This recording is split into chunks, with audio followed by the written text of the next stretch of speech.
ఖచ్చితంగా గెలిచేది కాంగ్రెస్ పార్టీ. ప్రతి ఒక్కరు ఎక్కడికి వెళ్ళినా ఈరోజు ఈ కాలనీస్ మీటింగ్ పెట్టుకున్నా కూడా, ఏ చాయ్ బండి దగ్గర వెళ్ళినా, ఏ టిఫిన్ సెంటర్ వెళ్ళినా కూడా ఒకటే ఒక విషయం చెప్తున్నారంటే, జూబ్లీహిల్స్ నిర్లక్ష్యానికి గురైంది.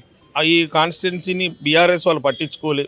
11 సంవత్సరాలు ఇక్కడ ఎమ్మెల్యే వారే ఉండే, 10 సంవత్సరాలు ముఖ్యమంత్రి కేసీఆర్ గారు ఉండే, కేటీఆర్ గారు అప్పుడు మున్సిపల్ మినిస్టర్ ఉండే. ఏనాడు పట్టించుకోలేదు, ఏనాడు డెవలప్మెంట్ గురించి ఆలోచించలేదు. ఈరోజు ఎలక్షన్ రాగానే హడావుడి చేసి, వారి అందరికీ తెలుసు ఎంపీ ఎలక్షన్లలో వాళ్ళకి 0 వచ్చింది. 23 జనరల్ ఎలక్షన్ల వాళ్ళు ఓడిపోయారు. అంటే ఇక్కడ ఏదైనా చేసి ఇక్కడ ఏమైనా బయటికి వస్తేనే మా మనగడు లేకుంటే లేదని, దాని గురించి ఏది పడితే అది ఏమన్నా చెయ్యాలి రావాలి అని ఒక ఆలోచన, వాళ్ళకు దురాలోచన ఎక్కువైపోయింది. ఎందుకంటే ప్రజలు తిరస్కరించారు. ప్రజలందరూ ఎక్కడ పోయినా ఏమంటారు అంటే, తెలంగాణ రాష్ట్రం వస్తే మా బతుకులు బాగుపడుతుంది, మేము బాగా అభివృద్ధి బాటలో నడుస్తాం అనుకున్నాం. కానీ ధనిక రాష్ట్రమైన తెలంగాణ రాష్ట్రం, కొత్త రాష్ట్రం ఉండి మొత్తం అప్పుల అప్పారావు గారు, కేసీఆర్ గారు మొత్తం అప్పులు చేసి ఈరోజు ఆర్థిక వ్యవస్థని గందరగోళం చేసి పడేసి ఇవాళ ఇబ్బందికరమైన పరిస్థితి ఏర్పడిందంటే, అది అప్పుల అప్పారావు కేసీఆర్ గారు చేసిన అప్పులతోటే ఈరోజు ఆర్థికంగా ఇబ్బందులు ఉన్నాయి. కావున ప్రజలందరూ ఆ పార్టీ మీద కోపం, ఈయన గౌరవ ముఖ్యమంత్రి రేవంత్ రెడ్డి గారు చేస్తున్న సంక్షేమం అభివృద్ధిని చూసి సపోర్టుగా జూబ్లీహిల్స్ నుంచి ఒక క్యాండిడేట్ ఉంటే బాగుంటుందనేసి ఈసారి మేము అధికారం ఉన్న ప్రభుత్వం పార్టీ కాంగ్రెస్కే ఓటేస్తామని ప్రజలంతా డిసైడ్ చూసుంటారు. ఎమ్మెల్యే గారు రీసెంట్గా కేకే సర్వేలో టీఆర్ఎస్ అంటే 18% అబోవ్ మెజార్టీతో గెలవబోతుందని చెప్పి సర్వే చెప్పింది. ఏం చెప్తాను? ఇప్పుడు ఇందాకనే చెప్పాను, వారు ఇక్కడ నుంచి బయటికి వచ్చి ఏదో బతుకులు బయటపడాలనుకోని దానికి ఆడాల్సిన కన్నా ఎక్కువ అబద్ధాలు ఆడుతుర్రు వాళ్ళు. కేకే సర్వే గతంలో కూడా చూసినాం ఎంత ఫెయిల్ అయింది. ఇప్పుడు పేడ్ బ్యాచ్లు ఇట్లా పెట్టుకొని వాళ్ళతోటి చెప్పి ఫస్ట్ ప్రజలను కన్విన్స్ చేయాలని చూసిరు. ఫస్ట్ కొన్ని రోజులు ప్రజలు కన్విన్స్ అవుతలేరు, వీళ్ళు కోపం మీద ఉన్నారు అనేసి ఇప్పుడు ఏం చేసిరు, ప్రజలను కన్విన్స్ చేయాలని ఇంకొక డ్రామా స్టార్ట్ చేసిండు రామారావు. డ్రామా స్టార్ట్ చేసి వాళ్ళని కన్విన్స్ చేయాలని, మాటికి ఏదో ఒకటి తీసుకొచ్చి జనాలని డైవర్ట్ చేయాలని. ఇప్పుడైతే మీరు 2 విషయాలు చెప్తున్నాం. మీకు ముందు దొంగతనం అవుతున్నప్పుడు అటెన్షన్ డైవర్షన్ దొంగతనం అంటుండే. ఏ విధంగా కింద ఏదో వడ్డిందని బ్యాంక్ కాడ వాళ్ళు కింద వంగంగానే బ్యాగ్ ఎత్తుకొని ఉరికేవాళ్ళు.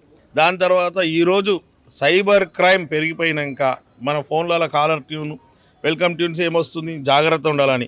ఇప్పుడు బీఆర్ఎస్ కూడా అంత వ్యవస్థలు ఏ విధంగా దొంగతనం చెయ్యాలి ఓట్లను అనేసి దానికి కావాల్సిన అన్ని దొంగల లెక్క అన్ని దొంగదారులు పోతుర్రు. వారికి ఖచ్చితంగా ప్రజలు జనరల్ ఎలక్షన్లు కావచ్చు, ఎంపీ ఎలక్షన్ ఎట్లా బుద్ధి చెప్పారో ఈ బై ఎలక్షన్లో కూడా వారికి బుద్ధి చెప్తారు. వారందరూ గమనించారు.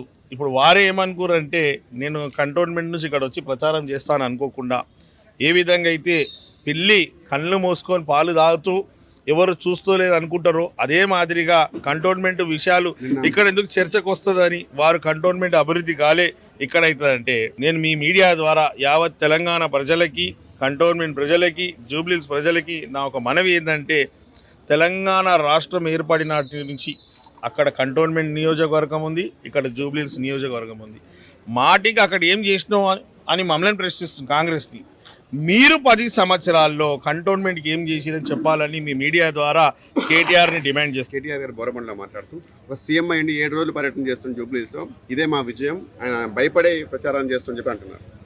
నేనేమంటామంటే, మాకు ప్రతి ఒక్క విషయం, ప్రతి ఒక్క కాన్స్టిట్యున్సీ, ప్రతి ఒక్క డివిజన్, ప్రతి ఒక్క గల్లీ బాగుండాలంటే వారు తిరగాలి. దీనికి ఇంపార్టెన్స్ వాల్యూ వాళ్ళు ప్రజలకు ఎంత గౌరవిస్తున్నారని దీని ద్వారా అర్థం చేసుకోవాలి. వాళ్ళకి ఏంటంటే ప్రజలంటే పట్టింపు లేదు, వాళ్ళకి ఓన్లీ అధికారమే పవరే కావాలని వాళ్ళ ఆలోచన. ఒకటి ఎలక్షన్ టు ఎలక్షన్ వస్తారు. మా ముఖ్యమంత్రి గారు, మన ముఖ్యమంత్రి రేవంత్ రెడ్డి గారు నిత్యం ప్రజలకు అందుబాటులో ఉంటారు, ఎక్కడో ఒక చోట కనిపిస్తారు. వర్షం వచ్చినా, ఈ వరదలు వచ్చినా. ముందే ముస్లింలు గుర్తొచ్చారా, అందుకే అజారుద్దీన్కి మంత్రి పదవి ఇచ్చారని కూడా అంటున్నారు. మీరు ఈ మీడియా ద్వారా ఎవరైతే ఇది అబద్ధాలు ప్రచారం చేస్తున్నారో, కిషన్ రెడ్డి గారు, బీజేపీ వాళ్ళు, బీఆర్ఎస్లకు నేను చెప్పాలనుకుంటుందంటే, కాంగ్రెస్ పార్టీ చరిత్రలో యునైటెడ్ ఆంధ్రప్రదేశ్ తీసుకున్న ఎప్పుడున్నా కూడా, అంతకుముందు కూడా, ఇప్పుడు మీరు ఎప్పుడు చూసినా కూడా ఖచ్చితంగా అన్ని వర్గాలకు మంత్రిత్వం ఆ శాఖలు కంపల్సరీ ఉంటుంది. అందరికీ సమన్యాయం చేసే పార్టీ ఏదైనా ఉందంటే కాంగ్రెస్ పార్టీ. దీని ఎస్సీలు కావచ్చు, బీసీలు కావచ్చు, మైనారిటీలకు కంపల్సరీ చోటు దక్కిస్తారు. అదే మాదిరిగా గతంలోనే ఇస్తా అని చెప్పి ఏదో విధంగా లేట్ అయింది. ఇప్పుడు ఇవ్వాల్సి వచ్చింది. వారికి ఎమ్మెల్సీ ఇచ్చి మరీ ఇచ్చినాం. మీరు బైపోలో గెలిచారు, ఇప్పుడు నవీన్ యాదవ్ బైపోలో గెలవబోతున్నాడా?